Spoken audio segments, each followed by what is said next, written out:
बिस्मिल्लाहिर्रहमानिर्रहीम अस्सलाम वालेकुम hello everyone I hope you all are doing well. आज का जो हमारा पोएम है that's from Pakistani literature ark by Adrian A Husain. तो इस वीडियो में हम देखेंगे टाइटल सिग्निफिकेंस, ऑथर की biography, key facts, poem translation और लास्ट में थीम। सो टाइम वेस्ट के बगैर let's get started. Title significance की अगर बात करें तो आग किसे कहते हैं, आप सबको हज़रत नूह अलैहिस्सलाम का पता होगा, जो कि एक नबी गुज़रे हैं। हज़रत नूह अलैहिस्सलाम ने एक कश्ती बनाई थी, उस कश्ती का नाम जो था आर्क था। उस कश्ती का काम क्या था, असल में वहाँ पे एक सैलाब ने आना था जहाँ पे वो रह रहे थे, मीन्स जहाँ पे हज़रत नूह अलैहिस्सलाम की कौम रह रही थी। तो लोगों ने बहुत से गुनाह किए थे और फिर नूह अलैहिस्सलाम को ये कहा गया कि एक ऐसी कश्ती बनाई जाए जहाँ पे उन एनिमल्स को रखा जाए, मतलब उन जानवरों को रखा जाए, पेयर्स ऑफ एनिमल्स को रखा जाए, और जो अल्लाह के ख़ास बंदे हैं, मींस अल्लाह वाले हैं, उनको रखा जाएगा। और ये कश्ती तब हज़रत नूह अलैहिस्सलाम ने बनाई थी। और फिर उसके बाद काफ़ी अरसे बाद सैलाब, ये बारिश बरसी थी और उससे जो है अल्लाह का अज़ाब आया था। और जो कश्ती में थे वो जो बच गए थे, वो बच गए थे, एनिमल्स वगैरह और पेयर्स ऑफ एनिमल्स, और जो अल्लाह वाले थे वो सारे बच गए। तो उस कश्ती को जो है आर्क कहा गया है। अब आर्क किस चीज़ की सिंबल है, saving something from the danger, किसी को जो है ख़तरे से महफूज करना। सो आर्क जो है प्रोटेक्शन का भी सिंबल है, आर्क जो है सेफ्टी का भी सिंबल है। और ये थी टाइटल की सिग्निफिकेंस। और टाइटल सिग्निफिकेंस पे अमूमन क्वेश्चंस भी आते हैं कि आर्क जो है व्हाट डज़ दिस मीन, और what is the significance of arc and how can you symbolise it. So ये जो है इम्पॉर्टेंट है। और ये जो है लाइक आई सेड कि हज़रत नूह अलैहिस्सलाम की जो कश्ती थी उसको जो है आग कहा गया है। फिर आपने थोड़ी बहुत एक्सप्लेनेशन देनी है कि ये क्यों बनाई गई थी ये कश्ती, just for saving the nation of हज़रत नूह अलैहिस्सलाम। बायोग्राफ़ी की बात करें तो एड्राइन ए हुसैन, जिसका real name Syed Akbar Husain, is a Pakistani poet है, शेक्सपियरियन स्कॉलर है, मींस शेक्सपियरियन पे इसने वर्क किया था, ये आगे हम देखेंगे, एंड लिटरेरी जर्नलिस्ट थे, and still he is alive. He was also founder chairman of the civil rights, तो ये सिविल राइट्स के चेयरमैन भी थे। Think that tank dialogue Pakistan prayer to the return of democracy in 2008। इसने तालीम जो है इंग्लैंड से हासिल की, इटली और स्विट्ज़रलैंड से, और जो बीए हॉनर्स की degree in English literature from the university of Oxford in 1963, and he won the Gaines Poetry Prize in first for a poem titled House of Sea in 1968। तो ये किसे title भी मिला था, एक प्राइज़ भी मिली थी किस पोएम की वजह से, house of sea in 1968। He received a PhD from the University of East Anglia for a thesis on Shakespeare। Machiavelli जो है कौन है, ये भी इटालियन डिप्लोमेट थे, ऑथर थे और फिलोसफर हिस्टोरियन थे, who live during the renaissance age. So इस पे जो है इसने काम किया था, मीन जो अपनी रिसर्च की थी पीएचडी की, वो इन बंदों पे की थी, शेक्सपियर थे, मैकेवेली थे और एक और कैस्टिगोलिनिया थे। तो ये भी इटालियन कॉरेटर थे, डिप्लोमेट थे, सोल्जर थे, प्रोमिनेंट रेनेसेंस ऑथर थे, मींस उस टाइम के जो है एक जाने पहचाने जो थे ऑथर थे। इन 1993 में इसने ये वर्क किया था, मींस अपनी पीएचडी कंप्लीट की थी। और अमूमन क्वेश्चन पूछा भी जाता है कि एड्राइन ए हुसैन के वर्क्स के बारे में आप क्या जानते हैं, मीन जो उसने काम वगैरह लिटरेरी वर्क्स किए। So he is the author of politics and genre in Hamlet, published by Oxford University Press in 2004।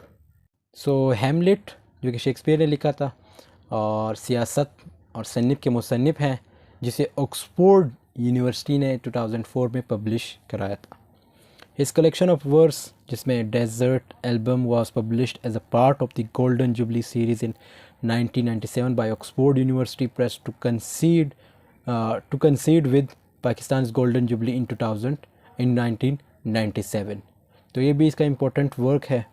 And he also published an acclaimed collection of sonnets, और sonnets इसने लिखे थे, Italian Window in 2017, and a recent publication The Changing World of Contemporary South Asian Poetry in English। तो ये इसका recent work है जो इसने लिखा है। A collection of critical essays तो ये सारे इंपॉर्टेंट वर्ड्स हैं, ये आप लोग देख लीजिएगा, इजी है और इसके आप लोग नोट्स भी बना सकते हैं। अब बात करते हैं इसके की फैक्ट्स की। सो इसमें जो है, इस पोएम में हमारे पास 9 स्टैंजाज हैं और ये फ्री वर्ड्स में लिखा गया है। मींस लाइक इसमें ये जो राइम स्कीम वगैरह है इनका ख्याल नहीं रखा गया और full of rich imagery, like rich imagery का यूज़ किया गया है, जो सीन्स वगैरह हैं उसका यूज़ किया गया है। Cloud morning rain is about to start as a water is about to pour down. Means सुबह की बादल, बारिश शुरू होने वाली है क्योंकि पानी अब नीचे गिरने वाला है। The first 3 opening stanzas set the tone of the poem with the description of a city street. तो पहले जो 3 स्टेंजाज है उसमें जो है लाइक एक डिस्क्रिप्शन दी गई है स्ट्रीट्स वगैरह की, एक सिटी स्ट्रीट्स वगैरह की। इट्स मॉर्निंग टाइम, और ये सुबह का टाइम होता है, फिर भी जो है लाइट जल रही होती है उन स्ट्रीट्स में, but the street light is still glimmering with its yellow light. Means अब ओबियसली जब आप देखते हो ना रात को ओबियसली रोशनी नहीं होती लेकिन लाइट की रोशनी होती है, लेकिन जब आप वही चीज़ सुबह देखते हो तो वो येलो टाइप का आपको नज़र आती है। तो इट मीन्स कि सुबह हो के भी वहाँ पे लाइट जो है अभी भी जल रही है। In the next 3 stanzas, the poet paints the picture of a tall city buildings. दूसरे जो अगले 3 स्टेंजाज है, इसके हमारे पास 9 स्टेंजाज है, तो पहले 3 स्टेंजा है वो हमने डिस्कस किए कि उसमें क्या क्या है। अगले 3 स्टेंजाज में कुछ ये होता है कि जो टॉल सिटी बिल्डिंग्स है उनके बारे में बताया गया है। The city buildings are skyscrapers, they look like palm planked houses tall and sky kissing. Means वो जो बिल्डिंग्स है वो बहुत ही ऊंचे हैं और पोइट ने शहर की बुलंद इमारतों की तस्वीर कशी की है। पोइट जो सिटी की इमारतें आसमान को छूती हुई वो खजूर से जुड़े मकानों की तरह नज़र आते हैं, लंबे और आसमान को बूसा देते हैं। In the last 3 stanzas, the poet describes the mysterious and hazy approach of rain. hazy का मतलब है लाइक धुंध वगैरह, तो इसमें धुंध वगैरह की बात की गई है कि क्या होने वाला है। अब नेक्स्ट जो लाइक यहाँ जो पहले 6 स्टेंजाज इसमें होप शो की गई है, लेकिन जो अगले फिर 7 से लेकर 9 तक जो स्टेंजाज है उसमें जो है एक किस्म की लाइक धुंध छा जाती है और एक किस्म की लाइक मिस्टीरियस जो है सीन शो किया गया है। In this hazy atmosphere, when the cloud cover is involving the whole city, means अब काले बादल छा गए हैं और जो एटमॉस्फेयर है वो मुकम्मल चेंज हो गया है। अब क्रॉस भी आ जाते हैं, जो कौवे वगैरह है वो भी आ जाते हैं, और उसमें जो है उसके जो एक 3 साथी भी आते हैं क्रोज़ के, उसके साथ 3 और होते हैं, और इनमें जो है एक ऐसा क्रो है जो इनका बिल्कुल बादशाह टाइप बना होता है। सो क्रो जो है आपको पता है कि ये जो है सिंबल जो है लाइक किस चीज़ का है, बैडनेस का, मींस एवल वगैरह का। तो लास्ट में लाइक कुछ यूँ होता है कि लाइक हम इसको स्टेंजा में भी डिस्कस करेंगे, जो लास्ट स्टेंजा हम पढ़ेंगे। मतलब इसमें जो है बारिश होती है और एक ऐसी बारिश होती है जो बिल्कुल रुकती नहीं, और ये बारिश जो है रहमत नहीं बल्कि जहमत साबित होती है इनके लिए। अब आते हैं अपने पोएम की तरफ कि पोएम का क्या मतलब है, लाइक इनमें जो लाइंस है इनका क्या मतलब है। सबसे पहले 3 lines, like morning a street light still Burns. Morning जो है लाइक होप की सिंबलाइजेशन है, उम्मीद की सिंबलाइजेशन है, और मॉर्निंग जो है दुख को भी सिंबलाइज़ कर रहा है यहाँ पे, और जो स्ट्रीट लाइट हैं वो भी होप को सिंबलाइज़ करती है, दुख को भी सिंबलाइज़ कर रहा है। सो इसके साथ साथ डिफ़िकल्ट सिचुएशन है लेकिन एक होप है। मींस अब इन 3 लाइन्स का मतलब यूँ है कि सुबह हो चुकी है और जो स्ट्रीट लाइट्स हैं वो अभी भी जल रही हैं। हालांकि स्ट्रीट लाइट्स जो है लाइक आई सेड कि ये जस्ट हम रात को ही जलाते हैं, लेकिन यहाँ पे जो है सुबह हो के भी जो स्ट्रीट लाइट्स हैं वो जल रही है। अगले जो 3 लाइन्स इसमें क्या कहा है कि yellow questioning for amber against dull explosions. तो यहाँ पे जो येलो जो कलर शो किया गया है या जो येलो वर्ड यूज़ किया गया है ये भी अगेन सिंबलाइजेशन है। मीन सिंबलाइज करता है किस चीज़ को, होप को। और जो अंबर वर्ड है, अंबर जो है लाइक गुड लक लाने का सिंबल है, मींस गुड लक को कहते हैं। कहीं अगर एक जंग हो रही हो तो कहीं से कुछ अच्छा हो जाए, उससे जो है हम अंबर कहते हैं। मींस कोई बैटल हो रही है, कोई जंग हो रही हो, तो उसमें अगर कुछ ऐसा हो जाए तो उसको जो है अंबर कहा जाता है। और इसके साथ साथ डल जो है इसका मतलब है ड्राई सा, डार्क सा। एक्सप्लोजन जो है धमाके को कहते हैं। तो पान सा आ जाता है, येलो कलर जो है अंबर की तलाश में है, मतलब गुड लक की तलाश में है। और इंस्टीड ऑफ एक्सप्लोजन्स मतलब पीस की तलाश में कौन, येलो कलर है। और जो नेक्स्ट लाइन्स है, ऑफ ग्रीन फिटियस adamant intent on its lawn vigil. So यहाँ पे जो ग्रीन वर्ड है ये अगेन गुड लक का सिंबल शो करे। मतलब ग्रीन जो है सिंबलाइजेशन है ट्रैंक्विलिटी को, नेचर मतलब ट्रैंक्विलिटी को सिंबलाइज कर रहा है, यानी नेचर को। और फिटियस जो है सिंबलाइज करता है बेवकूफ़ी को, मींस फॉलिशनेस को, इंसान को। और एडमेंट का मतलब है वो चीज़ जो इनकार कर दे, मींस जो डिनाई कर दे या जो रिफ्यूज़ कर दे उस चीज़ कि इनकार जो चेंज ला रहा हो। मतलब हम किस चीज़ से इनकार करें, वो चीज़ जो चेंज ला रहा हो। और इंटेंट का मतलब है लाइक एक होता है इंटेंड जिसका मतलब है इरादा, और एक होता है इंटेंट। इंटेंट का मतलब है यहाँ पे पर्पस, मतलब पर्पस की वजह से जाग रहे। सॉरी, पर्पस जो है इंटेंट का मतलब क्या है, पर्पस। और ये जो विजेल विजेल जो वर्ड है इसका मतलब है पर्पसफुल, यानी स्लीपनेस। मतलब आप एक पर्पस की वजह से जाग रहे हो। इन सब का मतलब ये हुआ कि नेचर में खड़े होकर ग्रीनरी है हर जगह, वहाँ पे खड़े होकर बहुत ज़्यादा मेहनत के साथ एक पर्पस के साथ आए काम पे कोई खड़ा है, कोई लगा हुआ है, अकेला लगा हुआ है, अकेला स्ट्रगल कर रहा है। कोई भी उसका माइंड चेंज नहीं कर सकता। मतलब किस चीज़ की बात हो रही है यहाँ पे, नेचर वगैरह की बात हो रही है। सो अगले stanza, in the swelling hedge while behind it adrift. Swelling मतलब सूज जाना, और हेज का मतलब like I said in the की फैक्ट्स के धुंध को कहते हैं। हेज का मतलब है क्या, धुंध। जब एटमॉस्फेयर ख़राब हो, धुंधलापन छाया हुआ हो, हर जगह देखने में आपको थकावट या रुकावट फील हो रही हो, ब्लर हो सब कुछ। और यहाँ पे जो वर्ड एड्रिफ्ट यूज़ हुआ है, एड्रिफ्ट मतलब जिसमें कोई मूवमेंट ना हो, मींस जिसमें कोई मूवमेंट ना हो रही हो, ऐसी मूवमेंट जो किसी पर्पस के लिए हो, किसी के कंट्रोल में ना हो। इन सब का मतलब है धुंध छाई हुई है, मुश्किल हालात है, तब भी वो खुद ब खुद मूव कर रहा है। कौन मूव कर रही है या कौन मूव कर रहा है, वो चीज़ जो अकेली थी। मतलब एक शिप की बात की जा रही है, आर्क की बात की जा रही है। आर्क मतलब आर्क की बात की जा रही है कि वो अकेली थी, अकेली है और मूव नहीं कर रही। और उसके साथ साथ अगर मूव कर भी रही है तो it means owing to the people. और ये जो है एक ही जगह पे अभी फ़िलहाल खड़ी है। In their breathless hurdle land palm plunked houses reaching out. Hurdle का मतलब है बहुत सारे लोग जो डिसऑर्डर फॉर्म में खड़े हो, मींस। और लैंड का मतलब है स्लीपिंग पोजीशन में मूव करना या झुकना। पाम मतलब ऑब्वियसली आपको पता है हाथ की हथेली को कहते हैं। और प्लंक मतलब झुकाना एक तरफ या किनारे साइड पे। हाउसेज रीचिंग आउट मतलब एक ऐसी हर्डल या ब्रिथनेस में, यानी एक ऐसा जुंडला बना हुआ है या झुंड बना हुआ है जहाँ पे सांस भी नहीं ली जा रही। वो लोग हाथ बढ़ाकर क्या कर रहे हैं, घरों की तरफ जा रहे हैं। मतलब एक ऐसी कंडीशन बनी हुई है कि सांस भी नहीं ली जा रही।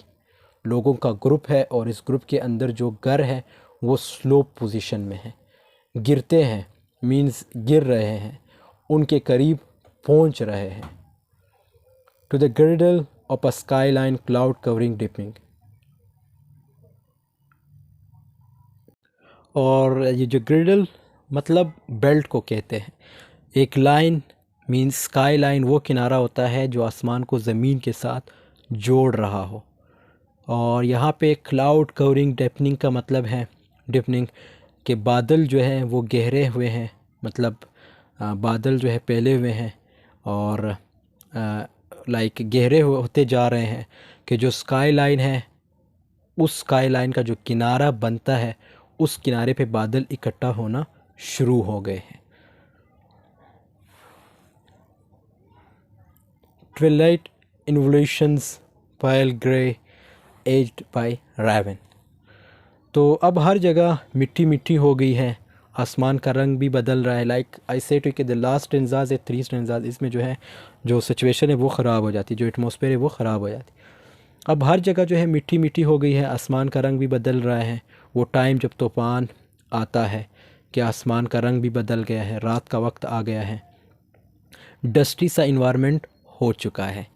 और यहाँ पे जो वर्ड RAVEN रेवन है, रेवन जो है कहते हैं क्रो को, मींस कौवे को कहते हैं।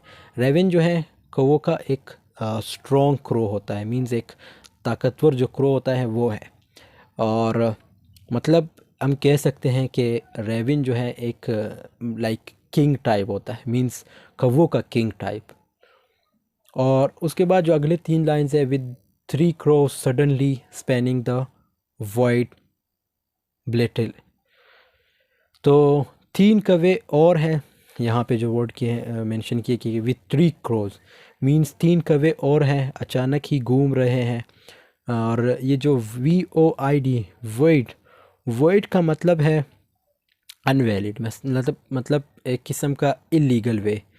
और ब्लिट का मतलब है केयर फ्री, शाम को टाइम है, मींस जो शाम का वक्त है और जिसमें मुख्तलिफ़ कौवे निकल आए हैं, 3 कौवे हैं रेवन के साथ, और वो केयर फ्री घूमना शुरू हो गए हैं। मींस क्रो जो है इविल को सिंबलाइज़ करता है, यहाँ पे बैड लक को सिंबलाइज़ करता है, मतलब ज़िंदगी में बहुत कुछ चेंज होने वाला है। अब अगर हम ओवरऑल इस पूरे उसको समझें, मतलब ये जो पूरा पोएम है जितना हमने पढ़ा, ये लास्ट स्टेंजा हम अभी पढ़ेंगे, तो इसका मतलब ये है कि सुबह का वक्त था, एक उम्मीद दिखाई गई है, मतलब एक होप दिखाई गई है। वहाँ पे स्ट्रीट लाइट भी चल रही है और सॉरी जल रही है, और होप के अंदर जो है एक होप दिखाई गई है। और सुबह के वक्त सूरज की रोशनी जब वो निकलती है तो पीस की तलाश में है, मींस ना के धमाकों की तलाश में। और नेचर जो है वो भी होप के अपोजिट दिखाई गई है। मतलब अब नेचर यहाँ से क्या मुराद है कि like something is bad happening, means कोई ऐसी बारिश होगी जिससे तबाही तबाही होगी। तो नेचर जो है अपोजिट शो की गई है, और वो जो है वॉचिंग कर रहा है, मींस वो देख रहा है, वो स्ट्रगल कर रही है, या फिर नेचर के अलावा यहाँ कोई पर्सन है जो स्ट्रगल कर रहा है, ठीक है, कुछ देखने की। और फिर एक ब्लर किस्म का एक धुंध सा छा जाता है, और फिर उस धुंध के बाद कुछ लोगों का जो है ग्रुप होता है, मींस वो ग्रुप जो है झुक कर घरों की तरफ भागने की कोशिश करती है। इसी दौरान एक बेल्ट जो है स्काई लाइन से मिलती है, वहाँ पे हर जगह बादल छाना शुरू हो जाते हैं, तो हर जगह धुंधलापन जो है हो जाता है, हर जगह मिट्टी मिट्टी हो जाती है। अब उस इन्वायरमेंट में 3 कौवे आ गए हैं, और कौवे लाइक आई से टू कि ये ईवल को शो करते हैं कि जो इन्वायरमेंट बना हुआ था उसमें जो है 3 कौवे आ गए हैं, तो एक चेंज आ जाना जिससे आपकी ज़िंदगी बदल जाएगी।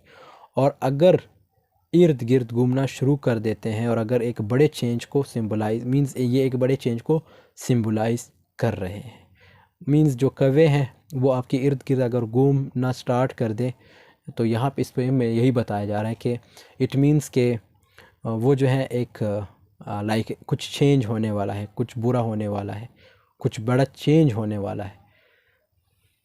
उसके बाद जो लास्ट स्टेंजा है, precursors of fast unthinking rain. तो प्रिकर्सर्स का मतलब है फोर फादर, और अनथिंकिंग रेन एक ऐसी बारिश जो बहुत तेज़ होती है, जिसके बारे में कभी किसी ने सोचा भी ना हो। वो बारिश जो हज़रत नूह अलैहिस्सलाम के टाइम पे हुई थी, मतलब वो बारिश ही थी, जब बारिश हुई थी तो इसका जो मतलब जो हज़रत नूह अलैहिस्सलाम का जो कौम था वो गर्क हुआ था, और वो लोग बच गए थे जो आर्क में थे। आर्क से मुराद वो कश्ती जो हज़रत नूह अलैहिस्सलाम ने बनाई थी। तो प्रिकर्सर्स यहाँ पे रेन स्टॉर्म को भी रेफ़र कर रहा है, मींस उसकी तरफ भी इशारा है जो पहले भी आती थी। मतलब अब्बा अजदाद जो है like it means they are too old. The same जो स्टॉर्म्स हैं, जो तूफ़ान है, सैलाब है, ये जो भी है, ये भी बहुत पुराने हैं और आते रहे हैं, चाहे वो अनबिया के दौर में थे या अभी हो।